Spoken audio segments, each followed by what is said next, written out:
আসসালামু আলাইকুম। আশা করি আল্লাহর রহমতে সবাই ভালো আছেন। আলহামদুলিল্লাহ আমিও খুব ভালো আছি। তো আমরা রাত্রে ছাদে বসেছিলাম।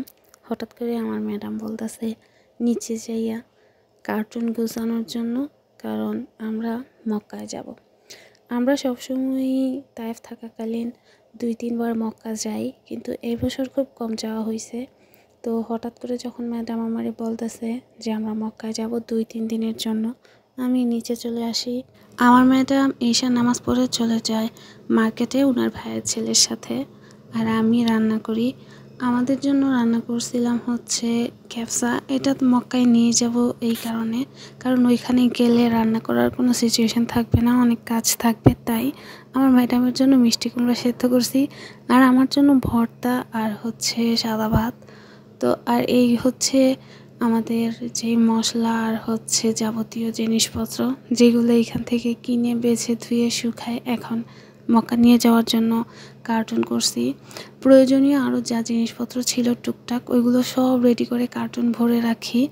আমি ঘুমাইতে ঘুমাইতে রাত 3টা বাজে ঘুমাই।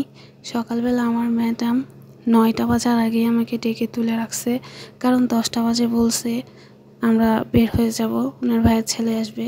সব রেডি করে আমি ওয়েট করতেছি। দেন 10:30 বাজে ওনার ভাইয়ের ছেলে আসছে। আমরা বাসা থেকে বের হই 10:30 বাজে, কিন্তু বের হওয়ার কথা ছিল সকাল 9টায়। আমার ম্যাডাম আমাকে 1.5 ঘন্টা আগে ঘুম থেকে উঠায় বসায় রাখছে। এই কষ্টে আমি কষ্টিত, কিছু বলার নাই। যাক, অনেক ওয়েট করে তারপরে আমরা রওনা হই মক্কার উদ্দেশ্যে। আমরা ওইখানে গিয়ে 3 দিন থাকবো, ওই প্রস্তুতি নিয়ে গিয়েছিলাম। কিন্তু যাওয়ার পরে অনেক সমস্যার সম্মুখীন হই, অনেক রুটিন পুরাই উল্টাপাল্টা হয়ে যায়। আমার ম্যাডাম অবশ্য সব কিছুতে একটু অ্যাডভান্স চিন্তা ভাবনা করে, যার কারণে আমার অনেক সময় অনেক কষ্ট হয়ে যায়, কাজ টাজ নিয়ে অনেক ঝামেলা হয়ে যায়, অনেক গোছানো কাজ অগোছানো হয়ে যায়। সবটাই আমার ম্যাডামের জন্য, উনি একটু বেশি অ্যাডভান্স চিন্তা করে। তো এইসব চিন্তা করতে করতে আর ভিডিও করতে করতে আমি মক্কা চলে যাচ্ছি আর কি, তায়েফ থেকে। আমরা হচ্ছে হাদা থেকে নামার সময় একটু কষ্ট হয় মাঝে মাঝে, কারণ যখন রোজা থাকি তখন অবস্থা অনেক খারাপ থাকে। রোজা থাকাকালীন মাথা টাথা অনেক ঘুরে যায়। তো ওই মুহূর্তে আমারও একটু অবস্থা খারাপ ছিল, ওই দিন আমার অনেক খারাপ লাগছিল। আমরা রোজা ছিলাম ওই দিন। মক্কা গিয়ে যেহেতু আমরা 3 দিন থাকবো, তাই অনেক জিনিসপত্র সাথে নিয়ে আসছি। আর আমাদের যেই তায়েফের মেইন যেই কাজগুলো ছিল, মশলা, তারপরে হচ্ছে জামা কাপড়, যাবতীয় কেনাকাটা, ওইগুলো অনেকটাই শেষ হয়ে গেছে, প্রায় শেষ হয়ে গেছে বললে চলে। এখন আমরা শুধু ঘুরতেছি আর বেড়াইতেছি তায়েফে থেকে।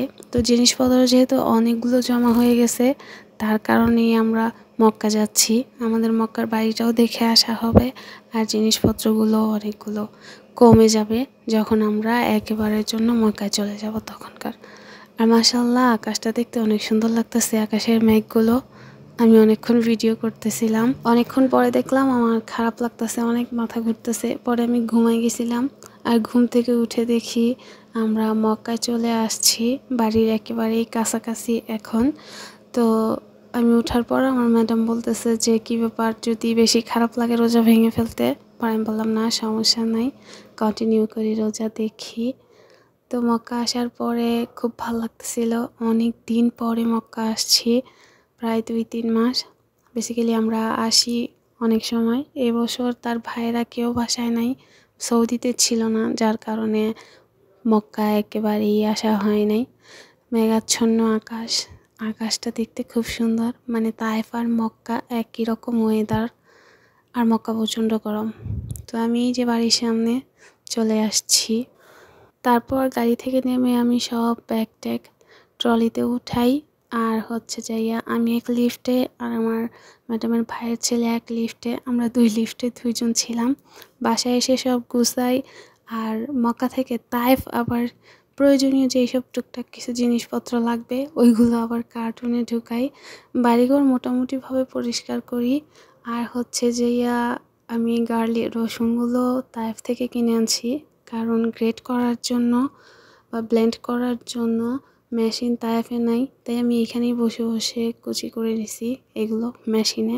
তারপরে মাগরিবের আজান হয় আর শর্টকাটে ইফতার বানাই, সব কিছু বাড়িতেই ছিল। ইফতার শেষ করে আমি বাকি কাজ শেষ করি। রাত 9:30টার দিকে আমি একটু মেশিনে বসি, কারণ একটু কাজ ছিল। এই কাজগুলো অবশ্য আমারও না, আমার ম্যাডামেরও না, ওনার ভাইয়ের বউ আর ভাইয়ের মেয়ের জন্য ছিল। তো এই কাজগুলো শেষ করতে করতে আমার প্রায় 10:30টার মতো বেঁচে যায়। আর ওনার ভাইয়ের ছেলে আমাদেরকে বাড়িতে নামিয়ে দিয়েই জেদ্দার উদ্দেশ্যে রওনা হয়ে যায়। আমি কাজটা শেষ করে 10:30টার দিকে একটু জুস বানাইছিলাম, আমি আর আমার ম্যাডাম খাই। তারপরে অবশ্য মোটামুটি কাজ ছিল না, আমি বসে বসে টিভি দেখতেছিলাম আর জুস খাইতেছিলাম। তখন আমার ম্যাডাম হুট করে এসে বলে যে আমরা 3 দিন থাকবো না, আজকে রাতেই চলে যাব, কি বলিস? তখন আমি বললাম ওকে ঠিক আছে যাব। তারপর বলল আমার ম্যাডাম ক্ষুধা লাগছে, হালকা পাতলা কিছু খাবো। তো হালকা পাতলা বলতে আমরা আর রান্না করি নাই, আমি কিন্তু তায়েফ থেকে রান্না করে নিয়ে আসছিলাম খাবার, কিন্তু ওইগুলো আর এইখানে বের করি নাই। সবজি, সালাদ, ফ্রুট এইগুলাই খাইছি। আর পরে আমি টক দই সাথে জিরা গুঁড়া দিয়ে খুব ভালো করে মিক্স করে নিছিলাম। আর সাথে চিয়া সিড ভিজিয়ে রাখছিলাম গ্লাসে, পরে বোতলের মধ্যে মধু আর চিয়া সিড একসাথে মিশিয়ে আমার রাতের খাবারটা এইগুলো দিয়েই শেষ করে দেই আলহামদুলিল্লাহ। রাত 1:30 বাজে ওনার ভাইয়ের ছেলে জেদ্দা থেকে আসে আমাদের তায়েফ নিয়ে যাওয়ার জন্য। দেন আমরা সব কিছু নিয়ে আবার বেরিয়ে পড়ি। আমার ম্যাডাম মাশাআল্লাহ তাবারাকাল্লাহ, উনি তায়েফ থেকে মক্কা যাওয়ার সময় একটা গাড়ি ফুল থাকে ওনার জিনিসপত্র, আবার মক্কা থেকে তায়েফ যাওয়ার সময় সেম একই অবস্থা। এত জিনিসপত্র, এত কিছু যে ওনার লাগে যা বলার বাইরে। তো আমরা সব কিছু নিয়ে বেরিয়ে পড়ি তায়েফের উদ্দেশ্যে। আর এই যে এখানে হচ্ছে রক্স আর সুক্কার, এই দুইজনের নাম। তো রাত্রেবেলা রাস্তা একেবারেই ফাঁকা ছিল অনেক রাত থাকায়। আমরা অবশ্য তায়েফ থেকে যখন আসছি তখন প্রস্তুতি নিয়ে আসছিলাম 3 দিন থাকার জন্য, কিন্তু পরে কি যেন সমস্যা একটা হয়েছে, আর হচ্ছে আমাদের আবার পরবর্তীতে কেউ তায়েফ নিয়ে দিতে পারবো না, সবার চাকরি সবার কাজে চলে যাইব। এই কারণে যদি আজকে না যাই আমরা, তাহলে আবার পরে যখন কাজ সবার যার যার কাজ ডিউটি শুরু হয়ে যাবে তখন আর আমাদেরকে নিয়ে যেতে পারবো না।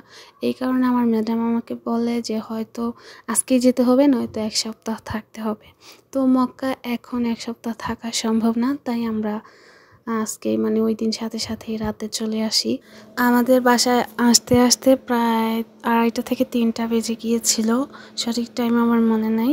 আর আমার ম্যাডামের ভাইয়ের ছেলে আব্দুল্লাহ, ও আমাদেরকে তায়েফ নামিয়ে দিয়ে আবার জেদ্দার উদ্দেশ্যে রওনা হয়ে যায় সাথে সাথেই। আজকের ভিডিও এই পর্যন্তই, সবাই ভালো থাকবেন, আল্লাহ হাফেজ।